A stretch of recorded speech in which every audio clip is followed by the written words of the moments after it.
tuck and roll Pete.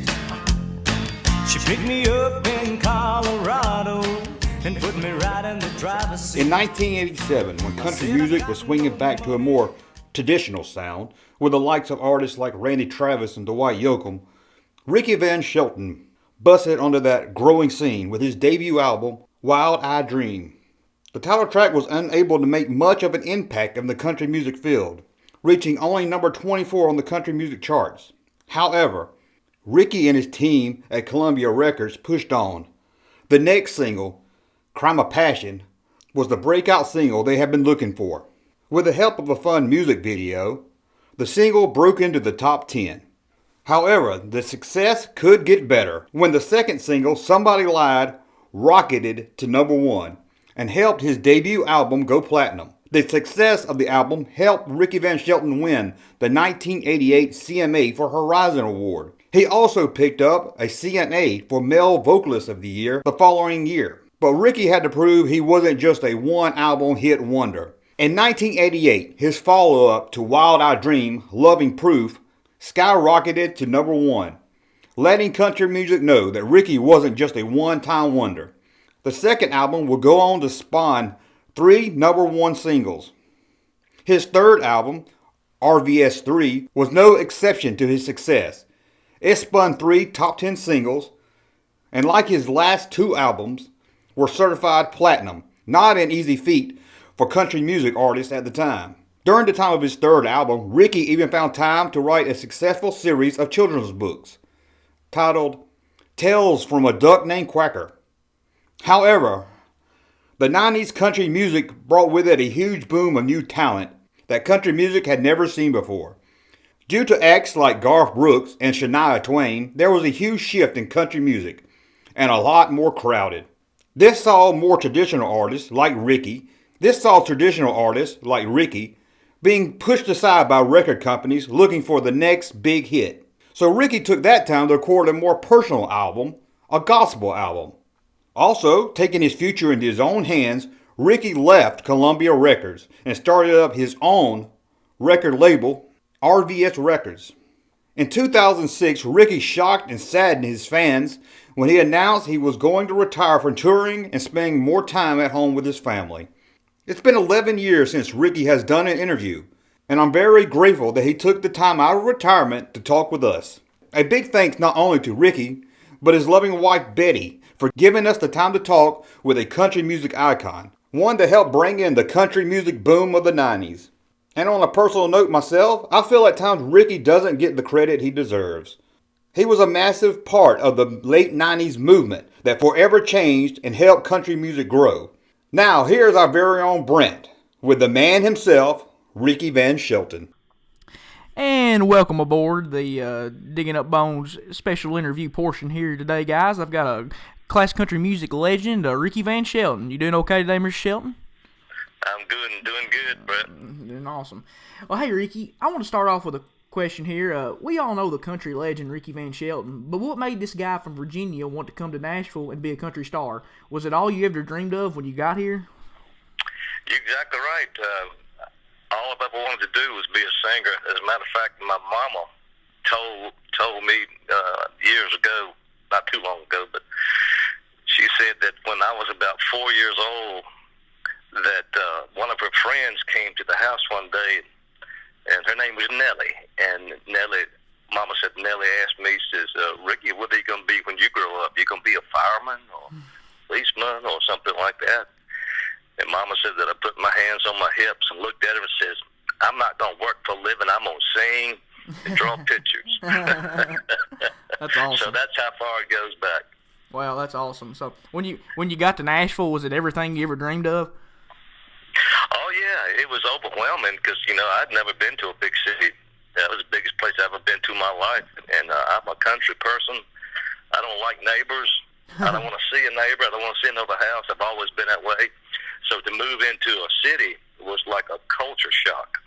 Right. But saying that, it was the best thing I ever did because after a year there, I got my record deal, and that's what I went there for. That's awesome. So I guess the biggest city you maybe have ever been, I guess, what's close to you? Richmond, I guess? I don't, the biggest city would be Richmond, and that's like 2 hours away. Okay, all right. That's a little different than Nashville, Tennessee. You're right. So Yeah. that's right. And Ricky, moving on here, a great duet you are a part of is "Rocking Years" with Dolly Parton. It is one of those truly great love songs and a great love story everyone dreams about. How was it recording with Dolly, and what made you all want to do a duet together?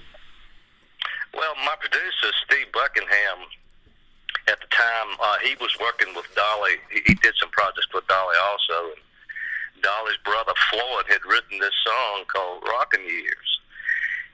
And so Steve called me up one day and said he'd talked to Dolly, and Dolly wanted to know if I would do a duet with her on that song. And I said, yes. You crazy? Are you kidding me? Yes. So that's how it came about. And it was wonderful working with her. She was super nice, and she's like you see her in the movies. She's just Dolly, and she's very smart and very kind and very pleasurable to be around. Right. You guys did a music video together as well on that song, right? Right. Okay. Yeah. Mm-hmm. That's great. That's a true love song, and that really describes how people want to be longevity of their marriage for sure. So. Yeah, and I think, if I ain't mistaken, it's been a long time, but I think that Floyd wrote that about their parents. That Floyd was Dolly's brother. Right. And if I ain't mistaken, that's what was told me. Like I said, it's been a long time. But That's you great. can check that out. I guess you and Dolly have been friends ever since, I guess, haven't you? Well, I guess we are. I really don't know, because that was the only time I got to work with her, because she was so busy and I was so busy, and Right. we never got to perform the song live anywhere. As a matter of fact, when we recorded that song and it became a #1 hit, Patty Loveless she was touring with me, and she would come out on the stage and sing Dolly's part on "Rockin' Years," and I got to say that she did it as good as Dolly did. Right. I know that's a great duet. When I think of great duets, I think of Ricky Van Shelton and Dolly for sure. So. Well, thank you. So, Ricky, you had a rich traditional sound your whole career. Who were some of your music influences in country music? Goodness. Well, when I first got interested in country music, I was like 12 or 13 years old, and my older brother and his friends, they played hillbilly music, which I classify hillbilly as country with a banjo. Right. And anyway, so they were doing a lot of Hank Williams, and so I guess he was probably the first country singer that I got interested in, and then it was on to Conway Twitty and Merle Haggard and George Jones and Loretta Lynn and all that classic stuff. That's good stuff. Didn't have anybody, maybe like a Johnny Horton. Was you a big fan of him or anybody like that? Oh yes, I was absolutely. If it was country, I was a fan of it. I like it all. Right. I mean, and I was a rock and roller. I was into the Beatles and Stones and people like that, and big into old rock and roll and bluegrass, country and gospel. I even liked Lawrence Welk. I really did. I mean, I used to watch it all the time. I love any kind of music except rap. I'll cut that stuff off right now. I can't stand it. That's the most irritating stuff I've ever heard in my life. I just can't deal with it. I know some people like it, but I ain't one of them. That's hilarious. Were you ever influenced, maybe I know you said you always kind of want to do country, but were you ever influenced, like, hey, I might want to do this rock and roll thing. It's pretty neat. Were you ever influenced to do that, possibly? Yeah, the first two bands that I was really in, even though I was into country, like I said, I got into country when I was about 13, but later on in high school, I was in a couple of rock and roll bands, and of course, the rock and roll was the old rock and roll, like Creedence and stuff like that, Right. Which I still love all that stuff, That's good classic music for sure. It's all I think music. I love country in particular, but like you said, hey, there's good music out there in different genres as well. So. Oh, absolutely. Absolutely it is. Absolutely. Right. So, Ricky, your first album, Wild Eyed Dream, was one of the best debut albums of the 80s. Songs written by Buck Owens, Roger Miller, and Merle Haggard, and Harlan Howard. What was it like to break out in such a huge way with your first album?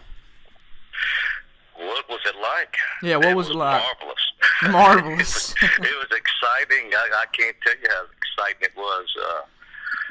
It was just every day we something in the studio, and they would send somebody over from Columbia to get a pre-copy, even though it wasn't finished. It was just a rhythm track or whatever, that they wanted to hear what was going on, and kept getting all this good feedback and all the excitement, and all the studio musicians, they were into it, and so it was very exciting for me, because I mean, I saw right off that they believed in what I was doing, and they were gung-ho for me.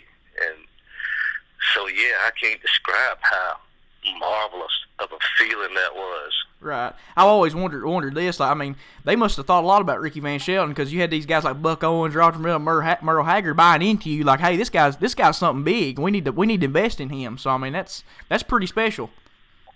Well, like I said, Columbia was behind me. Steve Buckingham was behind me, and the best musicians Nashville had to offer, and it was just.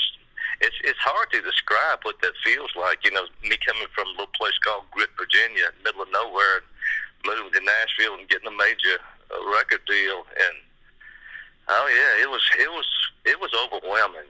Right, but it was overwhelmingly good, though, I guess you could say. Yes, yeah, it was overwhelmingly good. You better believe it. Right. Now, on the other hand, if it hadn't have taken off, it would have been overwhelming bad.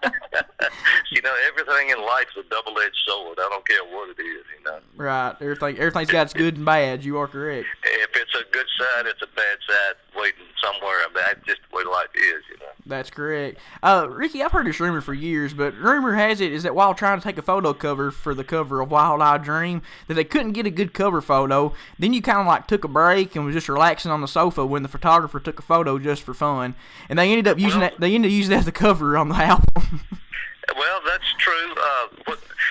Columbia rented this little house from somebody in Nashville, a little small house. Some people living there, and they wanted a location shoot. So I don't know how that came about, other than the people involved with Columbia rented this house. Maybe they knew the people lived in this little house. I don't know. But anyway, they would go in this room and set up the cameras and set up the lights, and we'd take pictures in that room. Then they'd go. We did some in the kitchen, and they were between moving the cameras and the lights around, and I was sitting there on the couch and holding my guitar, and if you remember that faraway look I had in my eye, that was real, because I was just sitting there waiting for them to get everything set up. Oh, really? And I was just thinking about, God, I can't believe all this is happening, and they snapped a picture with no lights on me. I mean, just for the residual lights in the room, but they didn't turn around and make a picture out of it. The guy with the camera he said to himself, he said, I like that looks right there. And he just went click, and lo and behold, that's the one they used. Oh wow, that's crazy. I get how many? What kind of different like I guess like different photo covers were they trying to get before they actually clicked that one? What were you kind of like, with your guitar or standing up? Yeah. They just want a good picture of you, something that looks good and colorful and just artistic, and so they take a bunch of pictures in different settings and just then choose the one that they think's the best. Then you got that. That's funny how they go to all that time to do that. Then they just got that simple one of you taking a break on the couch. Yeah, that's the way it worked out. It's the same way when you go. At least it used to be when I was recording. You go into the studio and you might record 20 songs, but you didn't put the 10 of them on the album because you always want to have more. If you just recorded 10, for example, suppose 2 of them wasn't quite up to standard, so you always cut more so you can choose, Right. And 2, just because I like this song and I'm going to sing it recorded, well, I might not can cover that particular song as good as I did the other one, So you got to have more than you really need, Right. That's awesome. Ricky, kind of ask me this. What kind of? I know you obviously developed some great friendships over the years, but kind of tell me how some of the ones you had that were real tight. Like maybe you had a tight one with T. Graham Brown or Keith Whitley or something like that. Tell me like some of the ones that you still talk to him today. I know you still talk to a lot, but just like ones that are really tight and you held on to. Well, I made a lot of great friends. I was so fortunate, to have the hits out of the starting gate, and so I did. Golly, I don't know how many shows with Alabama. Oh wow. And it's probably in the hundreds. and Reba and the Judds and the Oak Ridge Boys, and then I started, headlining myself, and Marty Stewart would work with me, Travis Tritt would work with me, and Patty Loveless, and so on and so forth. And as a matter of fact, I just talked to Marty Stewart a couple weeks ago. Oh, wow. And I hadn't talked to Alabama a long time, but my former booking agent is their manager now, so next time they come through the area, I'm going to go see them because I was fast friends with them. Right. And, of course, me and Georgia Jones were good buddies, and me and Waylon, and me and Willie. And I met so many great musicians and singers and artists, and people ask me all the time, well, what was this guy, what was Willie like? What was Waylon like? And I just tell them, I said, they were they're like me and you. Right. They were just lucky like me, but they're just normal people who got a break, and I didn't meet many jerks out there. Right, that's what. Not at all. Yeah, that's what I interviewed Bobby Bear about about a week or two ago, and he was telling me, Waylon, he wasn't really an outlaw. He was just like a regular guy. I mean, like everybody pictures him as. And he also told me, he said, I'm getting kind of lonely. All my peers and my friends they're gone and passed away. You know what I'm saying? So that's what's sad about it. So it is. I could totally understand him saying that. My goodness. Right, but it's a sad I mean, because you guys make so much great. A lot of you guys, and you especially make so great music, and we don't have a traditional country sound like we used to. You know what I'm saying? And I think that's unappreciated in my opinion. Well, everything changes. I don't like this new country music, and I'm not knocking it. Not at all. You're not supposed to like everything, I don't think. I got the right not to like this new type of country music, and just like these younger fans they got the right not to like the traditional stuff that I like. But right. That's the way it's supposed to be, So right. I just think when I want to hear something, I usually just go to Sirius Radio. But I've always been that way pretty much. I never did listen to the radio very much. I'd listen to it a little bit, and I'd buy an album, and I started people would give me an album, and I just want to hear what I want to hear. You know what I mean? Right. So I've pretty much always been that way. I'm the same way, too. I mean, I've grew up on classic country music. I'm only 22 years old, but I've grew up on music, and I've always loved it. Never have liked anything else, to be honest with you. It may sound weird. It may sound weird and stuff, but no, that's not weird. That's not weird whatsoever. I just think, because a lot of my friends give me crap about it, like, hey, you need to listen to this new music. I was like, nah, man, I am what I am, and But you know what, Brett? I told you a while ago that I used to listen to Lawrence Welk. I can remember one day, and I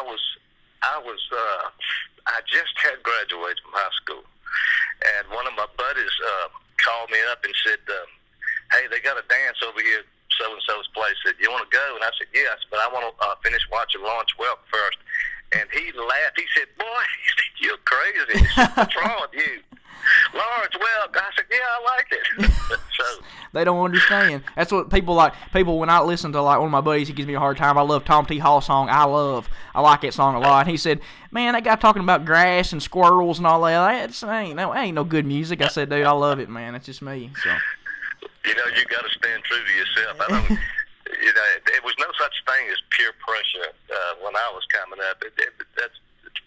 There was no such thing as peer pressure. You liked what you like, Right, and I ain't trying to sit here and knock today's music or whatever, because everybody's got their own thing. But I just think right. I think a steel guitar makes a traditional country sound. I really do. Just like some of your songs, you hear them, and it's hard. I think it's really a lost art now. A steel guitar player, I mean, is great, and I think it's vital for a good country song. Oh yeah, the steel guitar creates so much soul. That's what's missing in this new music. It ain't got any soul. Right, I agree. I agree, Ricky. And looking back on your albums, Ricky, you've always had a number of cover songs on each of the albums. Is that something that you like to record, or has that just been more of a coincidence? It was on purpose, actually. I told my producer, I said, I want to, we doing all these songs that I don't know, these new songs I don't know that you're giving me. I want to do something that I like on each album from my past. And he said, well, I'm cool with that. So that's why I did that. I would just pick out something that I liked from my past and put on there. And that was just for me. Right. I like some of that. Tell us some of your favorite cover songs you did on some of your albums, Ricky. Well, from a Jack to a King, for one. Right, I love that one. I had no idea that they were going to release it as a single, and that became a #1. That's a good example right there. Ricky, in 1993, you left Columbia Records, who you first signed with in 1987. How does an artist know it's time to walk away and take such a huge risk leaving a major label?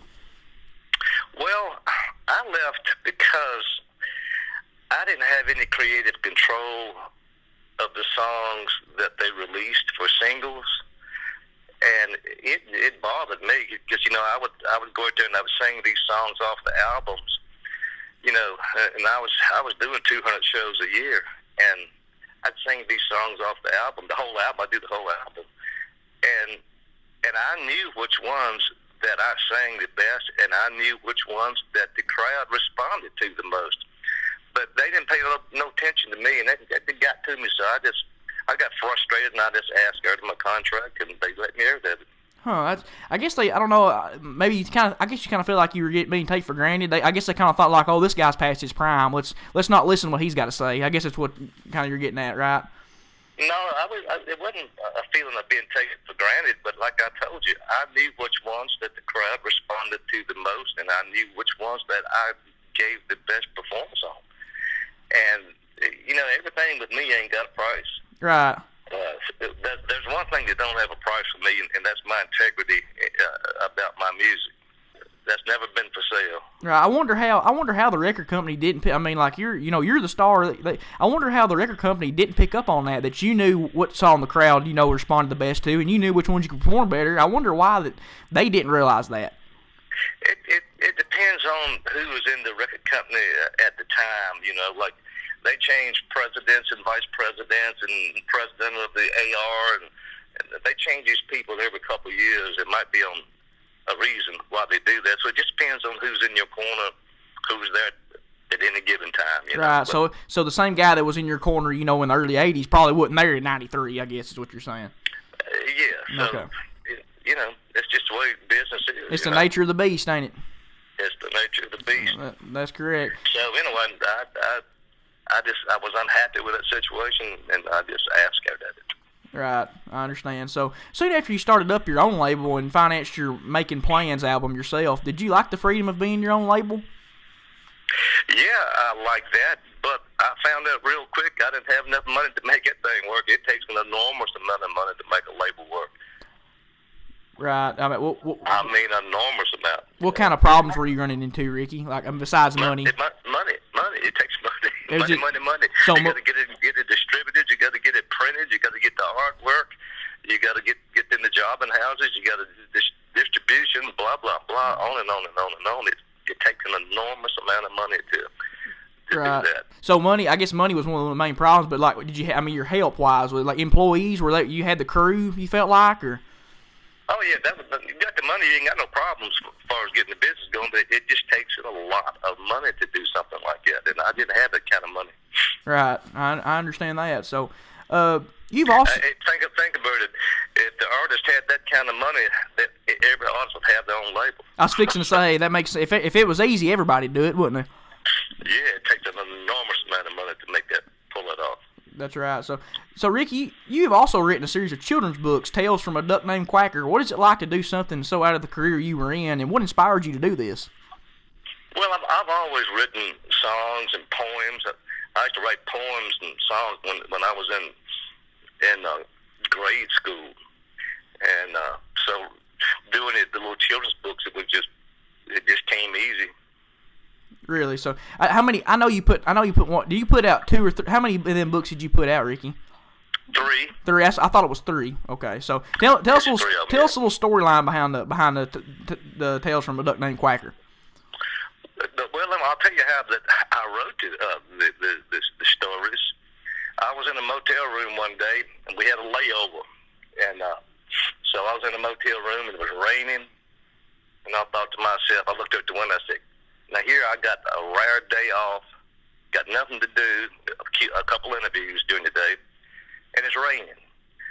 So I just, it was a little notepad in the motel room, and I just started thinking I had this duck, and I named him Quacker. And he lived in a fish pond beside my house in Nashville. And I got to thinking about how I could call him, and he'd come up there. He'd fly up over the fence from the fish pond, land in the front yard, and come up to me quacking and wagging his tail.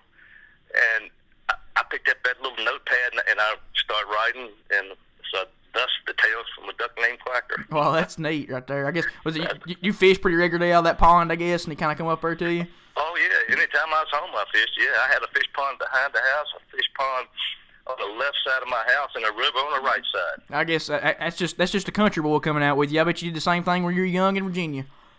Exactly. When I was young, we camped there all the time. Nobody had no tents. Nobody had enough money to buy no tent. Our parents would give us an old blanket we'd lay up under a maple tree to keep the dew off of us, and we'd go swimming in the fish ponds and fish in the river and fish in the fish ponds, and that's we did. That's pretty neat. That's something I've picked up on interviewing. You know, you classic country stars. I interviewed Stan Hitchcock and I interviewed Bobby Baird. They both love the fish, and sounds like you do too. I don't know if it's once you're kind of like, I don't know if it's the kind of once you're retired kind of fishing thing. Which Bobby's not retired, but he loves the fish, so I thought it was pretty neat. Well, you know, if you're raised in the country, pretty much you're gonna be fishing and hunting. Right, that's right. I like to hunt. I'm just not a big fisherman, so. I hear you there. Have you fished with Bill Dance or Jimmy Houston or any of them guys? I met them. Okay. I can't say that I know them, but I've met them. Okay. I didn't know if you did a fishing show with them or something like that, maybe one time or something. I did kind of a fishing show. It wasn't really a fishing show, but no, it was not a fishing show, but we filmed me fishing one time, put it that way. So, Ricky, you were one of the few musicians out there that have been able to stay married for the love of your life. Meeting your wife in 79 and getting married before your career took off in 86. To keep a marriage together as hard as it is, but to keep it together during touring and being a rising star has to be even harder. How have you two managed to keep things together for so long? Well, marriage is not an easy thing. It's a give and take. And we had our problems just like most married couples do, but we worked through them, Right. And it's just what you do, Right. How was it kind of difficult touring and being away from home? I'm sure so. Well, sure it was. Right. It was hard on me and it was hard on her. A lot of temptations out down the road, and so yeah, it's hard, but we worked through our problems and we still together. That's great. That's a great love story. That kind of goes back to the Rockin' Years, Rockin' Years song. So. As a matter of fact, this summer I hadn't written any songs for 10, 12 years until this summer. And I wrote 4 songs this summer, and one of them falls in line with what we're talking about right here. How to Betty and I keep it together. Right. I got a line in a song. It says, "When I said I do, we meant it forever." Right. That's a line in one of the songs I wrote. When we said I do, well, we meant it forever. That's a powerful lyric. What's the name of that song, Ricky? I hadn't named it yet. Okay. It's kind of a funny type thing, I hadn't really put a name to it yet. Okay. Sometimes it's hard for me to title a song. Right. But I think I'm gonna call it "I Know About You and Me." I think that sounds like a good one, Ricky. Mm-hmm. It is a good one. So, Ricky, you're also a classic car collector. What is it about the old classic cars that you love so much, and do you have one that you love the most? I love them all. I ain't got but one left. I got a '55 Buick, which I'm getting ready to sell. But old cars, they had so much. They were classy looking. Everything looks alike now. It's boring, But the old cars, a Dodge didn't look like a Chevy, and a Chevy didn't look like a Ford, and so on and so forth. But now, you got to look twice to see what brand it is. They all cookie cutter cars now. The way I look at it, they got no class. I agree. Like, I always thought my grandparents always said, Buick's top of the line. Everybody loves a Buick's a smooth riding car, everybody says, so. Oh, it was. Buick's, my 55 that I'm getting ready to sell, they were hand-built. They weren't put together on a machine. On a machine. They were bolted together by hand, and you can ride that car down the road, and you can't hear no road noise. Really? You can't hear no road noise from the tires on the pavement. Wow. So, that's the way some of these old cars were. And ride good, shoot. Took a lot it more. ain't a car made today rides half as good as that 55 Buick does. They took a lot of time into them vehicles, didn't they? Oh yeah. Well, everything, all the vehicles now are made for speed, and when you put all this high speed handling in the cars, you're gonna have to sacrifice a ride, you know. Right. Instead of and nowadays they ride like log trucks, kind of going too fast. Yeah. Yeah. That's right. So, hey Ricky, let me ask you this. You know, all your songs, Jack to a King, you know, Statue of a Fool. What is Ricky Shelton's? You know, you may not have a favorite. What is the one that you love performing the most, or maybe is your favorite?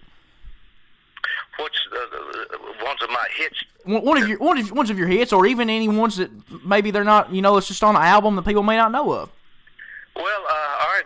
I guess my favorite hit would be Statue of a Fool, because I love songs like that that's got so much emotion and feeling in them. Right.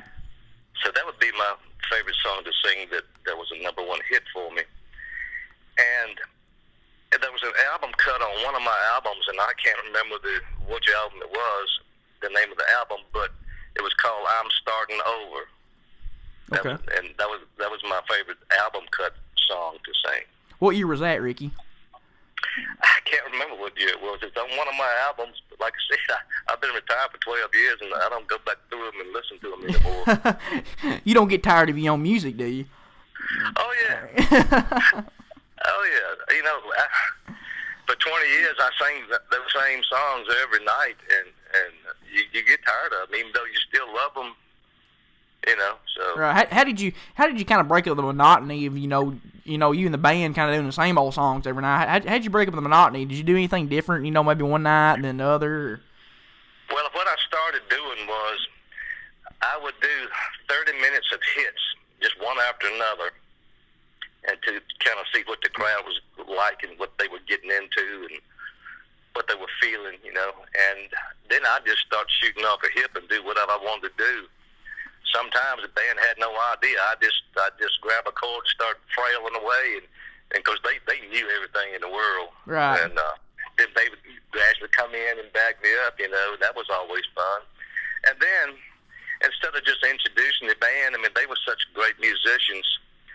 I believe that they should have a spot, each one of them, to sing a song or play a song or dance or stand on their head, whatever they wanted to do. So I'd give each one of them a chance to show what they could do, you know, whatever they wanted to do. And the crowd loved that. Right. Like my drummer, he didn't get up there, George Honey, he was a great drummer, but he didn't get up there and do a drum solo.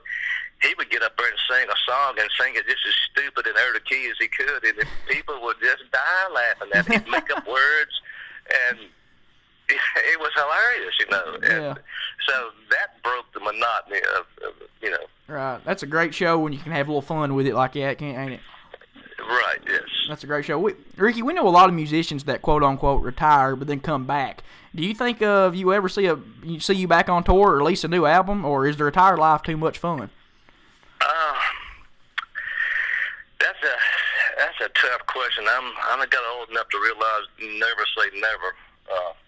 I don't plan to ever tour again, especially since I've gone deaf in my right ear. It's hard to hear. Right. As far as an album, being another album, I don't know. I can't answer that. I can't say no. I can't say yes. Okay. Well, we'd like to see, you know, at least, you know, if you obviously you don't do on tour, we'd love to see a new album or new music by Ricky Van Shelton. That'd be awesome.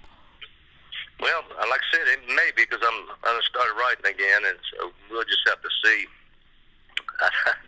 Like I said, that's a tough question. Right. Well, I won't give anything away to anybody right now for sure. And retirement, it is fun, but when you retire, you wonder how you ever had time to mow the grass when you got home from work and stuff like that, because it's always something to do. It's like right. You think, you know, well, I'm retired, I got all day to get all this done, but it's always something. Right. I guess you're one of them guys. I guess that, you know, really you always got to find something to do or you go stir crazy. I mean, that's. I do watch a lot of TV in the wintertime. Okay. All right. I guess it's too cold to get out in the wintertime. But in the summertime now, I got a 3-acre yard and there's a lot of pine trees around, and we raise a garden, and I got hay fields, and so it's always plenty to do in the summertime. In the wintertime, the only thing I do is keep a wood stove in the basement burning and sit around and watch TV pretty much. So what is like you said, you kind of mentioned some of that, but what is some of your hobbies you do in, retired life besides mowing the grass, stuff like that? And collecting cars. I'm getting back into writing again. That's always been a hobby. I love, a passion of mine. And I've got some friends up here in Virginia. They got a little band called Bozak, and I'm trying to help them out a little bit. I've introduced them to some people in Nashville, and they've got to play on WSM live, and they came down to my house and we recorded a little album, and just trying to help them, get them some more dates. But they play about 150 dates a year just around Central Virginia, and all they play is old country music. And so that's kind of my project right now, just trying to help them a little bit. Okay. There ain't much I can do for them, other than introduce them to people. Oh, I bet you help them out tremendously. I got 3 more little quick questions here for you, Ricky. So, what was the first album that you bought when you were little? The first album I bought, I can remember it. I bought it at the Dime Store in Alta Vista, Virginia, and it was Alvin and the Chipmunks. It was a Christmas album. Oh, really? Yeah. Wow, that's one of our co-hosts on here. His first album he ever bought was his parents gave him was Alvin the Chipmunks Urban Cowboy. It's got Jerry Reed, and it's got a bunch of people on there. That's good. It's funny. That's crazy. That's nuts for sure. So, what was the first concert you ever attended, Ricky? The first concert I ever attended, I can't talk today, was a gospel concert up in Roanoke, Virginia. My parents were Pentecostal, and they played in a little local band at churches around the area. And they went up to Roanoke and carried me and some friends up there. And it was a Happy Goodman family. That was the first concert. Now, the first country concert I ever went to was Willie Nelson. Okay. Yeah. Was that when he first? Was that the clean cut Willie Nelson? I got to take that back. The first country concert I went to was in Lynchburg at the E.C. Glass Auditorium, and it was Jerry Lee. Oh, Jerry Lee, Great Balls of Fire. Yeah, that was back in. I was still in high school, so that was in the '60s. That's good. That's good stuff. When you saw Willie, was that when he was clean cut Willie? When he first got to Nashville? No. This was. No, it was long-haired Willie. Long-haired Willie. Yeah, that was in. That'd have been in the '60s. 79 or 80. Yeah, the early '60s when he first got to Nashville and did all that songwriting. So, yeah, I hear you there. So, but one more question: if you are on a deserted island and you could only take one album with you, be it a 45, 33, CD, whatever it is, what would you take with you, Ricky? I wouldn't. I'd just take a guitar. You just take a guitar. Hey, that's fair enough. You could play any of them songs with that guitar, can't you? Because if I was on the deserted album, I wouldn't have nothing to play none of them CDs or albums on. Well, yeah, granted, if you could bring one with you, yeah, that makes sense. So that's fun. So I just grab a guitar. Well, that's awesome. Hey, Ricky, I sure have enjoyed. I'm gonna ask you if you don't mind to stay on the line after I hit the pause button and be done. So, but I have sure appreciated, and thank you guys and for this interview. Thank you and your wife Betty for taking time out of your day to getting this set up, and I've really enjoyed it. Ricky, it's meant a lot to me. Well, you're welcome. I enjoyed it too. Thank you, Brent, for that great interview. And thank you again, Ricky, and a big thanks to your wife, Betty, for letting us take time out of his retirement. I can just guess how much fun retirement is. Ricky and his wife, again, for taking the time to talk with us. And I want to thank all of you for listening to the Digging Up Bones podcast. We'll be back shortly with more interviews and more just sitting around talking about good old country music. If you get a chance, please like us and review the podcast. It helps us grow. And as we grow, we hope to bring more interviews and more country music talk to you. Again, thank you for listening. I am a simple man. I want a job.